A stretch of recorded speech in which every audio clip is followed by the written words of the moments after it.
ಮೂರು ದಿನ ಉಳಿತು ಸರ್. ಇವಾಗ ಬಿಜೆಪಿ ಅವರು ಅವಕಾಶ ಕೊಡ್ತಾ ಇಲ್ಲ ಅಂತ ಹೇಳ್ತಾ ಇದ್ದಾರೆ. ಸ್ಪೀಕರ್ಗೆ ಲೆಟರ್ ಕೊಟ್ಟಿಲ್ಲ ಅಂತ ಉತ್ತರ ಕರ್ನಾಟಕ ಚರ್ಚೆ ಮಾಡಿ.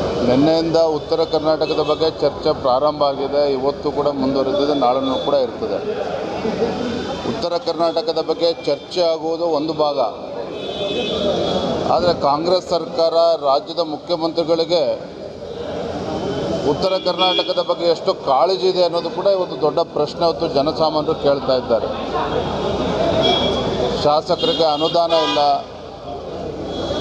ಈ ಭಾಗದ ನೀರಾವರಿ ಯೋಜನೆಗೆ ಒಂದು ಪರಿಹಾರವನ್ನು ಕಲ್ಪಿಸಬೇಕು ಅನ್ನುವ ಒಂದು ಚಿಂತನೆಯೂ ಕೂಡ ಸರ್ಕಾರಕ್ಕಿಲ್ಲ. ಇವೆಲ್ಲವನ್ನು ಕೂಡ ಸದನದಲ್ಲಿ ನಾವು ಸಮಗ್ರವಾಗಿ ಚರ್ಚೆ ಮಾಡ್ತೇವೆ. ಸರ್, ನಿನ್ನೆ ಸಕ್ಕರೆ ಸಚಿವರು ಈ ಸಕ್ಕರೆ ಕಾರ್ಖಾನೆಗಳು ಮೋಸ ಮಾಡಿದರೆ ರೈತರಿಗೆ 1 ಲಕ್ಷ ರೂಪಾಯಿ ಘೋಷಣೆ ಮಾಡಿದರು ಸರ್. ಆದರೆ ಅವ್ರ ಇಲಾಖೆ ಈ ಅಕ್ರಮ ತಡೆಗಟ್ಟಲು ವಿಫಲ ಆಯ್ತಾ? ಯಾಕೆ ಈ ರೈತರ ಮೇಲೆ ವಹಿಸಿದ್ರು ಅಂತ ಸರ್?